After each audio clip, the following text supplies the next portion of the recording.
묻는 자를 위하여 싸우시는 하나님. 오늘은 묻는 자를 위하여 싸우시는 하나님이라는 제목을 가지고 역대상 14장의 말씀을 함께 나누려고 합니다. 오늘도 예배하는 저와 여러분들을 하나님께서 눈여겨보시는 줄 믿습니다. 특별히 하나님께서 이 예배 현장을 눈여겨보고 계신데 지난주에 이어서 오늘도 우리가 함께 역대기의 말씀을 나눌 텐데, 역대기의 말씀을 나눌 때에 저와 여러분들 모두가 여호와 하나님을 구하고 찾으며 믿음을 구비할 수 있기를 바라고, 그와 같이 하나님을 경외하는 믿음을 통해 주님 안에서 형통하고 복된 삶을 살아가는 저와 여러분들이 되시길 주의 이름으로 축원해 드립니다. 여러분, 지난 주일 우리는 사울 왕 시대에 걸쳐 수십 년 동안 방치되다시피 했던 하나님의 언약궤가 대략 한 70년 정도로 보거든요.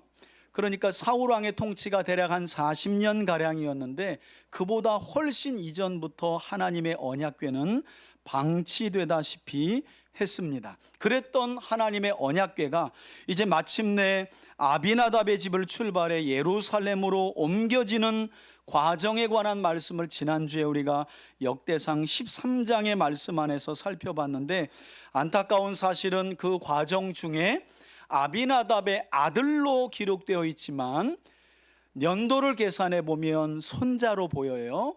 그 손자 중에 웃사라고 하는 이 손자가 그만 수레가 뛰는 중에 떨어지는 언약궤를 잡겠다고 자기 손을 펴서 하나님의 거룩한 임재의 상징인 언약궤를 만졌다가 그만 그 자리에서 죽는 비극적인 사건에 관해 우리가 지난주에 함께 살펴보았습니다.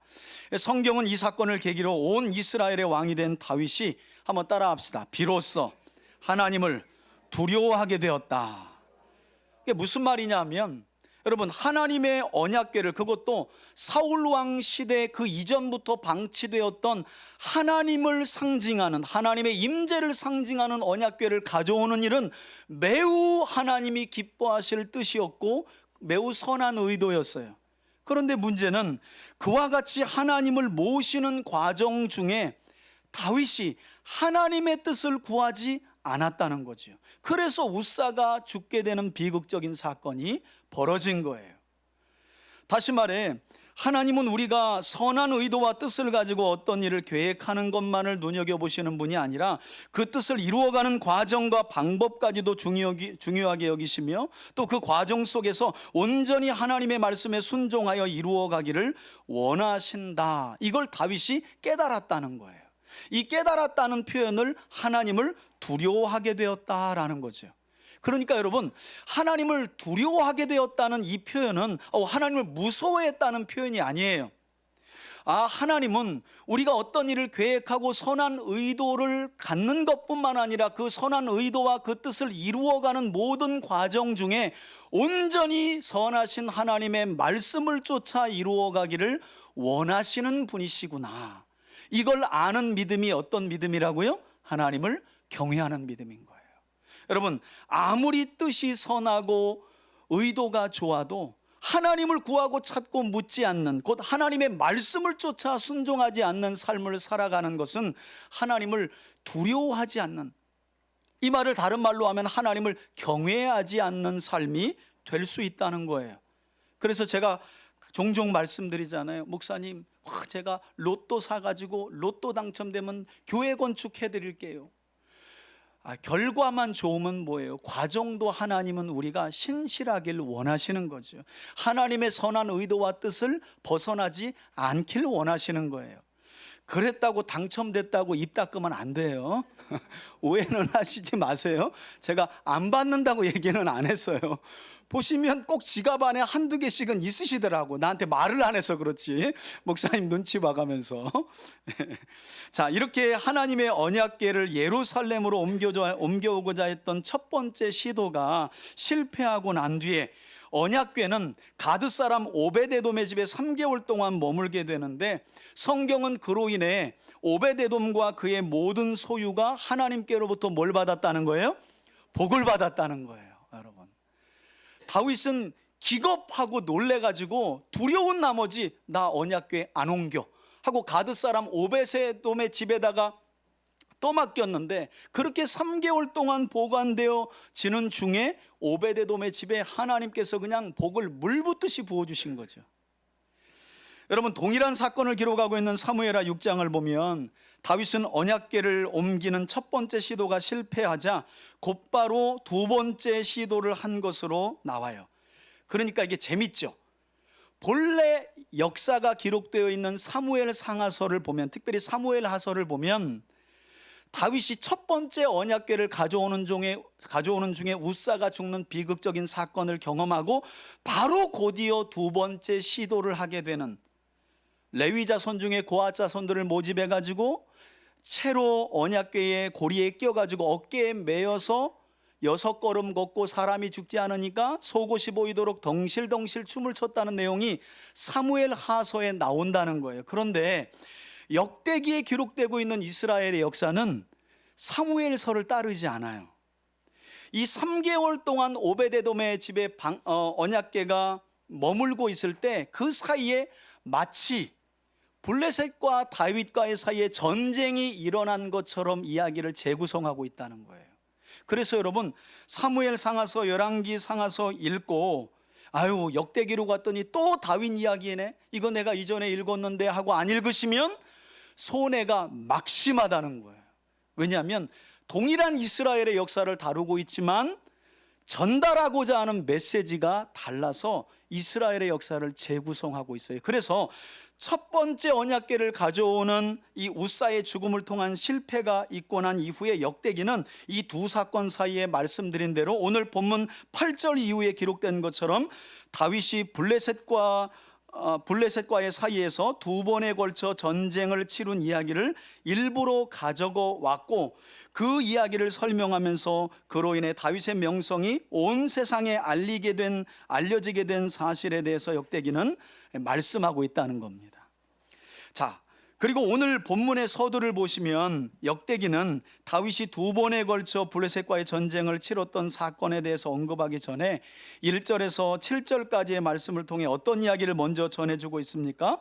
다윗이 얼마나 크게 번영을 했는지를 가르쳐주기 위해서 1절에서 7절 내용을 보면, 첫 번째는 다윗이 자기 궁전을 건축하는데 다윗 시대에 꽤나 잘 나갔던 나라의 왕인 두로왕 히람이 이스라엘의 왕인 다윗이 자기 왕궁을 건축하는 데 있어서 건축자들과 건축 재료를 무료로 보낸 이야기를 전해주고 있어요. 왜 이야기를 전해줄까요? 여러분, 다윗과 이스라엘의 위세가 그만큼 높아졌다는 거예요. 두로왕 하면 지중해 바다 전체를 관할하면서 경제적으로 어마어마하고 막대한 힘을 가진 왕이었어요. 그런데 그가 이제 다윗에게 잘 보여야 할 일이 생긴 거예요. 그래서 건축자들도 보냈고 건축 재료도 보냈다. 그만큼 다윗과 이스라엘이 번성했다는 사실. 그리고 그 뒤에 내용을 읽어보면 어떤 내용도 나와요? 다윗이 예루살렘에서 여러 아들들과 딸들을 낳으며 번성한 이야기도 전해주고 있죠. 여러분, 여기서 우리가 눈여겨봐야 할 중요한 사실은 2절에 기록되어 있는 것처럼 다윗이 이처럼 이스라엘의 왕위에 올라 크게 번성할 수 있었던 이유를 자기 자신의 힘과 능력 때문이 아니라 누구 덕택이라고 이야기한다는 거예요? 여호와 하나님. 다윗이 이렇게 말해요. 내가 사울을 이어 온 이스라엘의 왕이 될 수 있었던 것은 여호와 하나님 때문이다. 그런데 그 여호와 하나님이 왜 사울을 패하고 다윗을 이스라엘의 왕으로 세웠느냐? 그것까지도 다윗이 알아요. 하나님이 주의 백성인 이스라엘을 바르게 통치하고 지도하며 이끌라고. 이게 이스라엘 왕의 본분이었다는 거예요. 여러분, 사울은 이 본분을 알지 못하고 망각했기 때문에 하나님이 사울을 버리신 줄 믿습니다. 왕의 사명이 있는 거예요. 하나님을 대신하여 백성을 다스리고 통치해야 할 본분이 있는데 사울은 그걸 망각했다는 거예요. 그런데 다윗은 그것을 알았다는 거죠.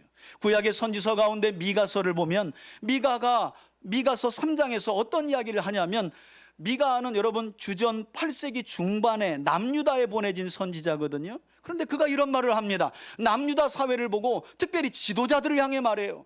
지도자들의 본분은 공의를 알고 행하는 것이 아니냐.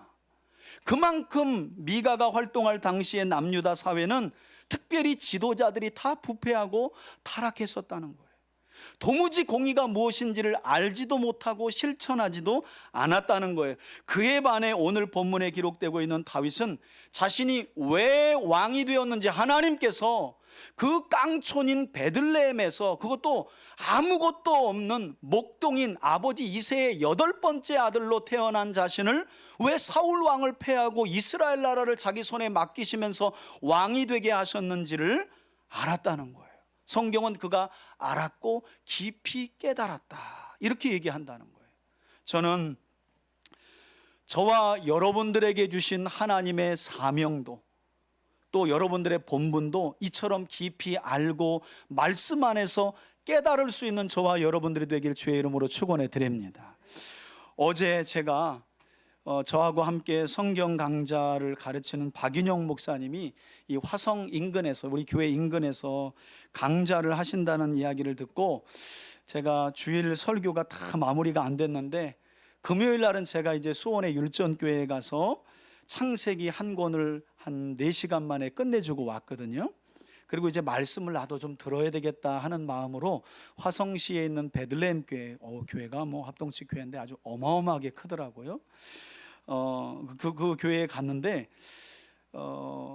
강좌를 시작하기 전에 그 담임 목사님이 잠시 인사를 하는 거예요. 우리 교회 베들레헴 아카데미에 오신 분들 환영합니다. 그 토요일인데 성경 배우겠다고 한 30여 분 모였더라고요.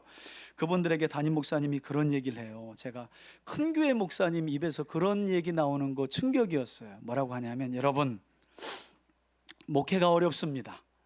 그래서 많은 목사님들은 목회를 쉽게 하려고 성도들에게 우민화 정책을 씁니다. 여러분, 이게 이제 종교개혁 당시에 썼던 정책이기도 하고, 한때 우리나라도 군부 정권이 나라를 잡고 있을 때 썼던 정책이에요. 우민화라는 건 사람들을 계속 무식하게 만드는 거예요. 그래서 저도 기억나요.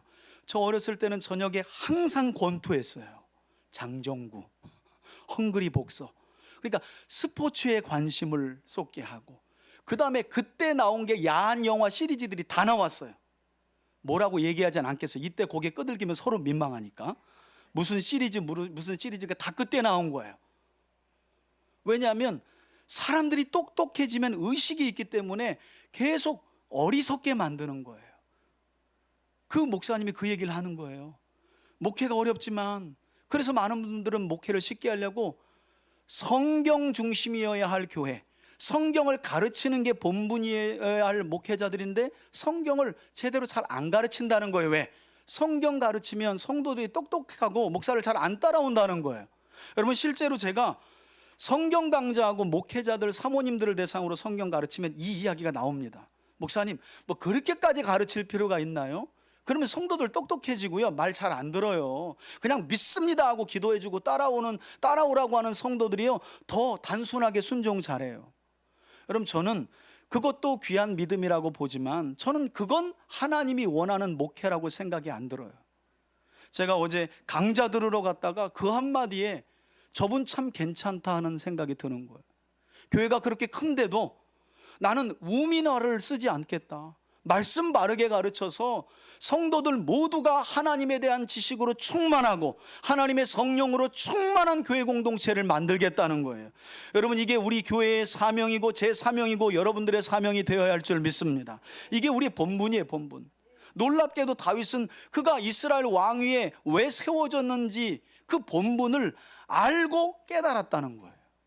자, 이렇게 하나님으로 인해 크게 번성하게 된 다윗 왕을 설명한 후에 오늘 본문을 보게 되면 다윗이 그처럼 크게 번성할 수밖에 없었던 이유를 설명하기 위해 역대기는 아주 의도적으로, 여러분, 사무엘서를 보면 사실 언약궤를 첫 번째 가져온 이야기가 사무엘하 6장, 오늘 본문인 블레셋과의 전쟁 이야기는 5장에 나와요. 그런데 역대기는 거꾸로 뒤집어 놨어요. 언약궤를 가져온 이야기를 먼저 하고 있고, 그리고 앞서 있었던 블레셋과의 전쟁 이야기를 지금 뒤에다 놓고 있다는 거예요. 이야기를 재구성하고 있다는 거예요. 자, 이렇게 블레셋과의 사이에서 두 차례에 걸친 전쟁 이야기를 설명해 주고 있는데, 이는 다윗이 다윗의 명성이 왜 온 세상에 퍼지게 되었고 모든 민족이 다윗과 이스라엘을 두려워하게 되었는지를 설명해 주기 위한 근거가 되는 이야기이기 때문이에요. 자, 8절 보시겠어요? 다윗이 기름 부음을 받아 온 이스라엘의 왕이 되었다함을 누가 들었대요? 예, 지중해 근방에 사는 블레셋 사람들이 듣고 모든 블레셋 사람들이 다윗을 뭐하러요? 여러분, 이거 없어진 다윗 찾으러 왔다는 말이 아니라 뭐하러 온 거예요? 전쟁하러 올라왔다는 거예요. 그래서 올라오매 다윗이 이를 듣고 그들을 대항하러 나갔다 그러죠. 여러분, 생각해 보세요. 한때 다윗은 사울 왕이 왕권을 쥐고 있었을 때 그가 사무엘에게 기름 부음은 받았지만 사울 왕에게 쫓기지 않았습니까? 10여 년 이상 동안 쫓겼어요. 심지어는 사울을 피해 이스라엘 중에 거할 곳이 없어서 블레셋에 속한 한 도시인 가드로 망명한 때도 있었습니다. 이때 가드 왕 아기스가 사울의 오른팔이자 사위와도 같았던, 그러나 지금은 사울에게 쫓기고 있는 다윗에게 시글락이라고 하는 마을을 주면서 너 이스라엘로 돌아가지 말고 내 부하로 살아 하고 1년 4개월 동안 가드에서 시글락이라는 마을에 다윗을 거주하게도 했습니다. 그런데 이제 상황이 완전히 바뀐 거예요. 한때 사울 왕을 피해 망명 생활하던 다윗이 이제는 사울이 폐위된 뒤에 이스라엘에 뭐가 되어 있는 거예요? 왕이. 그러니까 블레셋의 5도시 국가 왕들로는 이거 참 어이가 없었겠지요. 한때 이놈이 이거 뭐 거지 나부랭이 같은 사람들 데리고 600명하고 막 이리 옮겼다 저리 옮겼다, 이리 쫓겼다가 저리 쫓겼다 했는데 어느 순간에 보니까 이스라엘의 왕이 되어 있는 거예요. 아무리 생각해봐도 이들은 그게 못마땅했을 거예요. 그리고 다윗을 우습게 봤겠죠. 집 가진 게 왕이 돼봐야 뭐 얼마나 됐겠어. 그래서 아예 초장에 다윗의 기선을 잡기 위해서 블레셋의 5도시 국가들이 연합해서 지금 다윗과 이스라엘을 공격하겠다고 쳐들어왔다는 거예요. 여러분, 그런데 이들이 어디로 쳐들어왔답니까? 9절 보세요. 블레셋 사람들이 이미 이르러 예루살렘 성에서 보면 남쪽에 위치한 어디 골짜기? 르바임 골짜기까지 쳐들어왔다는 거예요. 여러분, 르바임 골짜기는요, 베들레헴과 예루살렘 맞은편 골짜기예요. 예루살렘과 베들레헴의 맞은편 골짜기가 르바임인데 그 두 곳을 마주보고 있는 평지, 이 계곡이 바로 바할 브라심이라고 하는 곳이거든요. 다시 말해서 예루살렘 성 거의 근처까지 왔다는 거예요. 여러분, 지도를 보시면 블레셋 사람들은 지중해 해안을 근방으로 사는데 이미 평야를 지나서 골짜기를 넘어 예루살렘과 베들레헴까지 쳐들어왔다는 거예요. 아주 큰 위기의 상황이 벌어진 거죠. 그런데 이때 다윗이 가장 먼저 한 일이 10절에 나오죠. 다윗이 하나님께 뭐 했대요? 물어 이르되. 여러분, 오늘 본문에서는 묻다가 나오면 밑줄 치셔야 돼요. 물어 이르되. 뭐라고 물었대요? 하나님, 내가 블레셋 사람들을 치러 올라갈까요? 그러면 주님께서 저들을 제 손에 넘겨주시겠습니까? 그랬더니 하나님께서 어떻게 대답하셨대요? 다윗에게 이르되 올라가라. 내가 그들을 내 손에 넘기리라 하신지라. 여러분, 아무것도 아닌 이야기 같지만 이것은 다윗이 어떤 믿음을 가진 사람인지를 우리에게 너무나 분명하게 보여주는 말씀이에요. 전쟁은 군대의 숫자가 많거나 전략이 뛰어난다고 해서 이길 수 있는 게 아니라는 게 다윗의 믿음이었다는 거예요. 전쟁은 여호와 하나님이 두 나라에게 승과 패를 주셔야 갈라지는 거예요. 하나님이 이기게 하셔야 이길 수 있는 거고, 하나님이 패하게 하시면 패할 수밖에 없다는 거예요. 하나님이 적군을 다윗의 손에 넘겨주실 때에 이길 수 있다는 믿음이 있기 때문에 다윗이 하나님을 향해 뭐 했다는 거예요? 물었다는 거예요. 하나님을 구하고 하나님을 찾고 하나님께 물었다는 거예요. 여러분, 간혹 제가 저 자신을 보면서 그런 생각하거든요. 왜 우리는 일상에서 하나님을 자주 구하고 찾고 묻지 못할까?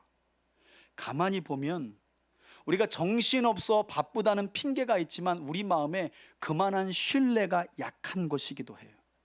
가만히 보세요.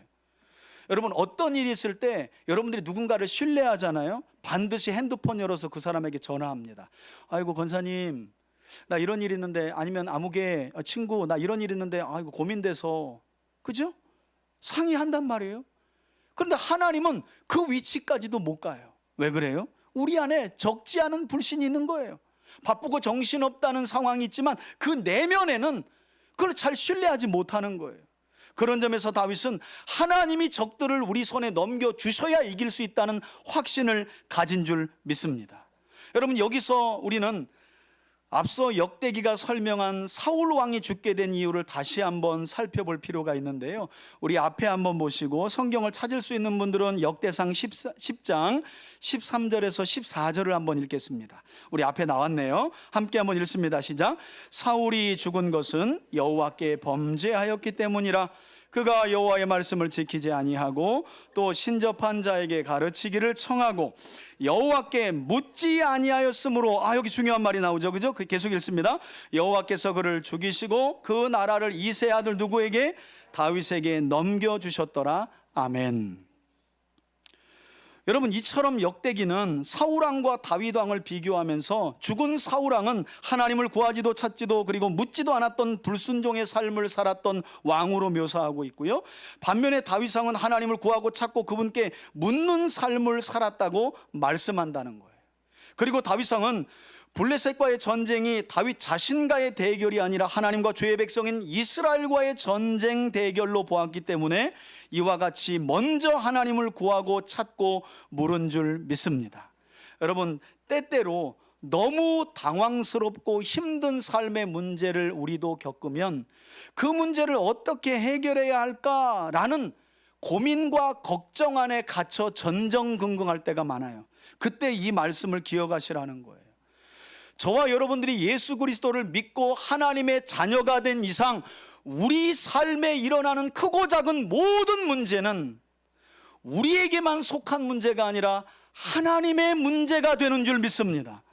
하나님의 자녀의 문제는, 우리 가정의 문제는 단순히 우리 가정 개인의 문제가 아니라 우리 가정이 하나님께 속해 있기 때문에, 우리 삶이 하나님께 속해 있기 때문에 하나님께 속한 문제가 된다는 사실, 여러분, 그때 얼마나 우리에게 큰 위로가 있어요.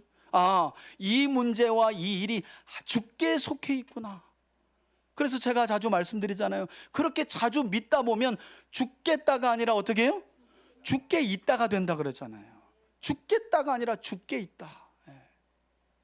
그와 같이 하나님께서 우리 삶의 일거수일투족 크고 작은 문제 가운데 함께 하신다는 거예요. 자, 이렇게 하나님께 묻고 또 하나님으로부터 응답을 받게 된 다윗은 곧장 이스라엘 군대를 이끌고 르바임 골짜기를 마주한 장소로 나가게 되는데 11절이죠. 이에 무리가 어디로 이동했다고요? 바알브라심으로 갔더니, 여러분 11절은 아주 중요한 내용입니다. 우리 한글로 보면 전혀 보이지 않아요? 이제부터 들어보세요. 자, 더 읽습니다. 다윗이 거기서 그들을 어떻게 해요? 예루살렘과 베들레헴 맞은편에 위치한 르바임 골짜기까지 파죽지세로 몰고 들어온 블레셋 군대를 다윗이 먼저 선제 공격을 한 거예요. 왜 그랬을까요? 하나님의 약속을 믿은 거예요. 올라가라, 그들을 내가 너의 손에 넘기겠다 하신 말씀을 믿고 선제 공격한 거예요. 그들을 친 거예요. 그러면서 다윗이 그 전쟁에서 승리의 광경을 보면서 뭐라고 시적으로 표현해요? 다윗이 이르되 하나님이 마치 물을 쪼갬같이 내 손으로 내 대적인 블레셋을 흩으셨다 하므로 그 장소를 뭐라고 불렀다고요? 바알브라심이라 부르니라. 여러분, 우리 그냥 한글 성경을 보면 바알브라심이라는 단어가 2번 나오고 그냥 쪼갰다, 흩었다 이런 말이 나오니까 무슨 내용인지 의미를 잘 파악할 수 없는데, 여러분 히브리어 원문을 보면 이 11절 안에 페라츠라는 히브리어 단어가 4번이나 나와요. 여러분, 어떤 말을 강조하려면 그 말을 반복하잖아요. 한 절 안에 페라츠라는 단어가 4번 나온다는 거예요. 어떻게 4번 나오냐? 바알브라심이라고 번역되어 있죠. 히브리어를 보면 바알페라침이에요. 이 페라침이라는 단어의 어원이 페라치예요. 그러니까 지금 벌써 몇 번 나왔어요? 2번 나온 거죠. 바알브라심. 이게 히브리어를 보면 바알페라침. 페라치의 어원이 같은 말이 2번 나와요. 그리고 또 한 가지가 우리 성경에 보면 쪼갰다 그리고 흩으셨다라는 말이 나오죠. 이거 풀어서 설명한 거예요. 히브리어 원어를 보면 역시 뭘까요? 페라치예요. 제가 페라츠 이렇게 하니까 무슨 말 하시려고 하시나? 여러분, 페라츠 하니까 잘 모르겠죠? 베레스 하면 이해하시겠나요? 여러분, 다윗이 첫 번째 언약궤를 가지고 올 때에 수레가 뛰어가지고 그 뛰는 수레에서 떨어질 뻔한 언약궤를 손을 뻗어 댔다가 그 자리에서 죽은 사람이 누구예요? 우사. 하나님께서 그 우사의 몸을 쪼개고 찢고 흩으셨다. 그래서 다윗이 그곳을 뭐라고 불렀어요? 베레스 우사. 이 베레스가 페라츠라는 말이에요. 페라츠라는 말이에요. 다시 말해서 지금 이 역대기 기자는 앞선 역대상 13장의 베레스 우사의 사건과 오늘 본문을 연결하고 있다는 거예요. 하나님의 임재의 상징인 언약궤를 모셔오는 과정에서 다윗은 하나님께 묻지 않았어요. 하나님을 어떻게 모셔야 하는지 묻지 않았어요. 그래서 하나님의 진노가 우사에게 임한 거예요. 여러분, 충격적인 건 다윗이 이 사건을 우사 개인을 치신 사건이 아니라 역대상 15장을 보면 우리를 찢으셨다고 말한다는 거예요. 이거 우리가 큰 실수했다, 우리가 하나님께 범죄하였다라고 표현하고 있다는 거예요. 우사의 죽음 사건은 우사 개인을 미워한 사건이 아니었어요. 다윗과 이스라엘이 거룩하신 하나님을 함부로 대한 것에 대한 하나님의 진노였어요. 묻지 않았다는 거예요. 그런데 이번에는 다윗이 어떻게 했다 그래요? 블레셋과의 전쟁 중에 물었다는 거죠. 그리고 물은 대로 하나님이 응답하셨고 응답한 대로 순종했더니 하나님이 어떻게 하셨대요? 우사와 다윗과 이스라엘을 쪼개고 찢고 흩으신 게 아니라 이번에는 누구를요? 블레셋을, 다윗의 대적인, 이스라엘의 대적인 블레셋과 그들의 신인 바알을 찢으시고 쪼개시고 흩으신 줄 믿습니다. 여러분, 한 분 하나님이 이처럼 하신 거예요. 제가 일부 예배를 우리 엄태민 또 전지현 집사님하고 들으면서 그래서 제가 그런 얘기했어요. 우리는 그리스도 예수 안에서 사실은 하나님을 너무나 많이 경홀히 여길 때가 많다. 내 감정과 기분 따라 상황을 핑계 삼아서 그렇게 하나님을 모실 때가 많다는 거예요. 여러분, 그런데 그거 아세요? 우사와 다윗과 이스라엘에게 그 거룩하심을 드러내시며 우사의 몸을 쪼개고 찢고 흩으셨던 그 하나님, 다윗이 묻자 다윗과 이스라엘의 대적인 블레셋과 그들의 신인 바알을 쪼개고 찢고 흩으셨던 그 하나님이 지금 저와 여러분들이 예배하는 하나님이신 줄 믿습니다. 그래서요, 우리 하나님은 우리 감정 따라 기분 따라 여건 따라 예배할 분이 아니라는 거예요. 신앙의 연륜이 많아지면 우리가 그것에 대한 경각심이 더 늘어나기보다는 이상하게 느슨해져 가는 우리를 봐요. 하나님에 대해서 경홀히 여기는 거예요. 마치 우사가 뛰는 수레에서 언약궤가 떨어지는 걸 보고 내가 붙잡아줘야지 하고, 이제까지 하나님이 내 인생을 붙잡아 온 줄 모르고 내가 하나님을 붙들고 가고 있는 것처럼 착각할 때가 우리 안에도 얼마든지 있다는 거예요.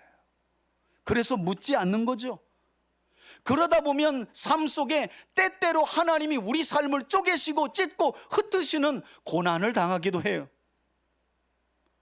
여러분, 역대기 기자가 그 이야기를 해주려고 이 다윗의 이야기를 우리에게 전해주고 있는 거예요. 1차적으로는 바벨론에서 포로로 돌아온 포로기한 공동체에게 전해주고 있는 것이기도 하지만, 저는 그런 점에서 우리 3대 가족들이 오늘 본문에 기록된 다윗처럼 하나님을 구하고 찾고 묻는 삶을 살아감으로, 곧 언제나 하나님의 뜻을 구하는 삶을 통해 하나님께서 여러분들의 삶을 고통스럽게 하는 모든 문제들과 대적들을 쪼개시고 찢으시고 흩으시는, 그래서 페라츠 하시는 은혜 가운데 살아갈 수 있는 여러분들이 되시길 주의 이름으로 축원해 드립니다. 여러분, 우리가 하나님을 구하고 찾고 물으면 하나님이 어떤 거대한 산이라도 쪼개시고 찢으시고 흩으시는 줄 믿습니다. 그런 하나님을 우리가 예배하고 있는 거예요.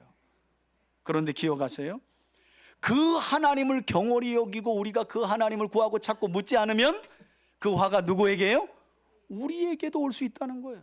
다윗이 그걸 몰랐다가 알아서 경외하게 되었다, 두려워하게 되었다라고 말하잖아요.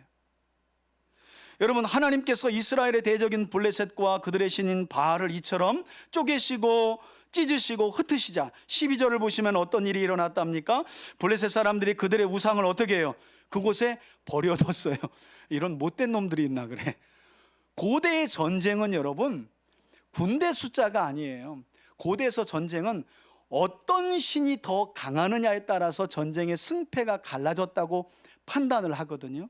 근데 블레셋 사람들이 전쟁에서 패한 거 보니까 이스라엘의 신이 더 뛰어난 거예요. 그러니까 그들이 금방 어떻게 해요? 그들의 우상을 내어버리고 도망친 거예요. 그리고 나서 어떤 일이 있었대요? 다윗이 그 자리에서 명령합니다. 뭐라고요?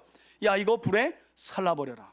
여러분, 재미난 것은요, 요 이야기가 동일하게 사무엘하 5장 21절에 있거든요. 그런데 사무엘하 5장 21절에는 어떻게 기록되어 있냐면 다윗과 그의 부하들이 버리고 간 우상을 치웠다 그래요. 그냥 그 정도 얘기해요. 근데 역대기 기자는요, 똑같은 역사를 치웠다고 말하지 않고 불에 태웠다 이렇게 말한다는 거예요. 여러분, 왜 그럴까요? 여러분, 신명기 7장 5절을 보면 어떤 율법이 있냐면 조각한 우상들은 불에 살을 것이니라 라는 말씀이 있어요. 다윗은 뭐까지 순종한 거예요? 전쟁에서 승리하고 전리품으로 취하게 된 우상까지, 그 우상을 불에 태우는 일까지 하나님의 말씀에 순종했다는 사실을 역대기 기자가 우리에게 들려주고 있는 거예요. 여러분, 전쟁에서 승리하고 나면 나사가 빠질 수 있잖아요. 그 대표적인 인물이 사울 아니에요? 아말렉과의 전쟁에서 하나님의 약속대로 전쟁에서 큰 승리를 거두었는데 이스라엘 군대가 왕을 찾아와 가지고 굳이 하나님의 말씀대로 아말렉 사람들에게 있는 저 가축들을 진멸할 필요가 있겠습니까? 좋은 것 가장 먼저 하나님께 드리고 나머지 우리도 취합시다. 그래서 하나님의 명령의 말씀에 온전히 순종하지 못해 버림당한 사람이 사울이었거든요. 그런 면에 다윗은 달랐다는 거예요. 저는 하나님께서 미워하시고 싫어하시고 하나님의 뜻을 벗어난 모습이 여러분들 안에 있다면 단순히 치우는 것을 넘어 불에 태워 없앨 수 있기를 주의 이름으로 축복합니다. 아이고, 이제 뭐 내가 저 정도 거리 두면 내가 안 만지겠지. 여러분, 그렇지 않아요. 죄는 그렇게 가볍고 쉽지 않아요. 불에 태워 없애버려야 되는 거예요.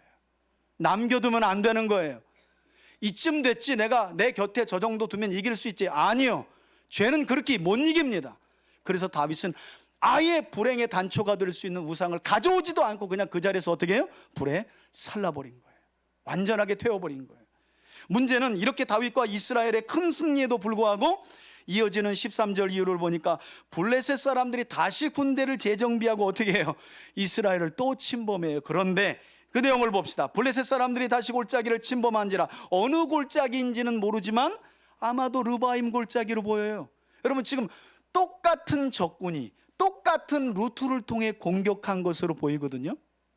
그러면 저와 여러분들 같으면 어떻게 하시겠어요? 똑같은 적군이에요. 똑같은 장소에서 싸워요.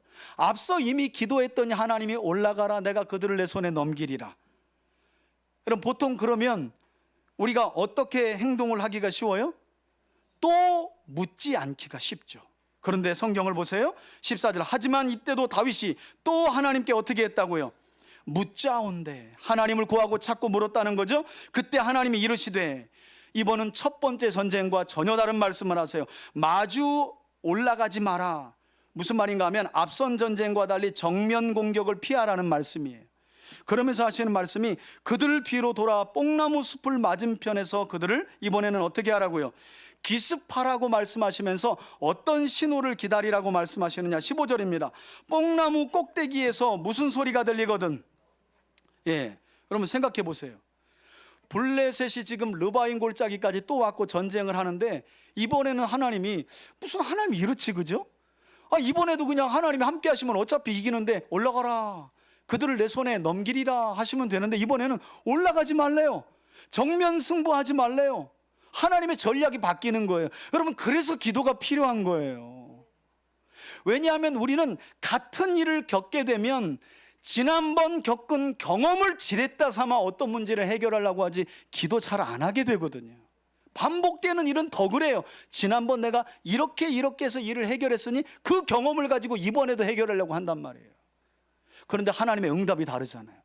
여기서 우리가 기도할 필요성이 있는 것 아니겠어요? 아이고, 기도했더니 지난번에도 이렇게 2번이 이렇게 해도 아니에요, 여러분. 4번, 5번 반복돼도 또 물어야 되는 거예요.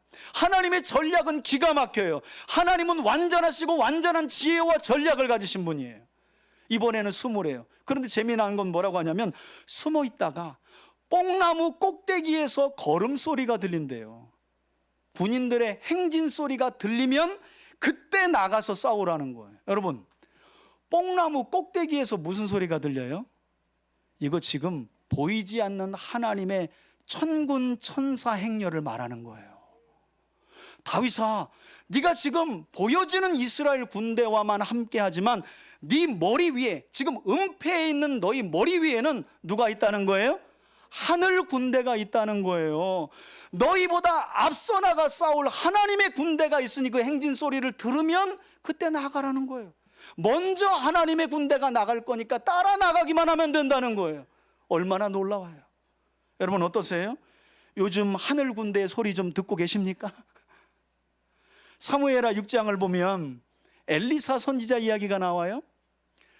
아람 사람들이 하도 골탕을 먹어가지고 이스라엘에 엘리사라는 선지자를 죽여버려야 되겠다고 특공대를 보냅니다. 그래서 도단이라고 하는 이 도시가, 엘리사가 살고 있는 고향이 아람 군대에 휩싸여요. 그걸 엘리사의 종인 게하시가 봅니다. 그리고 선지자에게 말해요. 큰일 났습니다, 선생님. 아람 왕이 군대를 보내가지고 지금 도단 우리 성을 쌓고 있습니다. 이제 우리 꼼짝없이 죽게 됐습니다. 그때 성경이 뭐라 그래요? 하나님께서 엘리사를 통해 엘리사의 종 게하시에게 이렇게 말합니다. 기도합니다. 엘리사가, 하나님, 내 종 게하시의 눈을 열어 하나님의 불말과 불병거를 보게 하여 주옵소서. 그때 눈을 열어서 보니까 도단 성 위에 하나님의 불말과 불병거가 가득한 걸 본 거예요. 할렐루야. 여러분, 혼자 있다고 생각하지 마세요. 쪽수가 적다는 핑계도 대지 마세요. 못 배웠다는 핑계도 대지 마세요. 힘이 없다고 약하다는 말도 하지 마세요. 하나님의 군대가 여러분 위에 함께하고 계신 줄 믿습니다. 언제 우리가 우리 힘과 능력으로 여기까지 왔습니까? 지금도 이 시간 어디 계실래나? 4층 꼭대기쯤에 계실래나? 우리 위에 하나님의 군대가 함께하고 있는 줄 믿습니다. 하나님의 사람들은 이 소리를 듣고 나아가는 거예요. 하나님은 한 번도 우리 보고 먼저 나가란 적 없어요. 민수기 읽어보세요. 광야 40년을 보내면서 정리하는 내용이 나오죠. 41번 이동했다는 것 아니겠어요? 1년에 한 번 이상씩 이동한 거예요. 그런데 민수기 기자는 이렇게 얘기합니다. 41곳을 이동할 때 항상 여호와께서 너희 백성 앞서가시며 너희가 진칠 곳을 예비하셨느니라. 하나님이 앞서가신다는 거예요. 할렐루야. 여러분 힘내시기 바랍니다. 여러분 혼자가 아닙니다. 연약한 사람들이 아니에요. 우리는 하나님을 믿는 사람으로 하늘 군대와 함께하는 사람들인 줄 믿습니다. 놀랍게도 다윗은 이 하나님의 말씀에 그대로 순종합니다. 여러분 15절 중반절 보세요. 이 소리를 들으면 나가 싸우라. 그러면서 하시는 말씀이 너보다 하나님이 앞서 나가서 블레셋 사람들을 어떻게 하신대요? 칠 것이다. 그래서 다윗은요, 이 약속을 믿기 때문에 지난번 첫 번째 승리에서 이겼던 경험을 의지하는 것이 아니라 또다시 하나님께 어떻게 기도한 거예요. 한번 따라 합시다.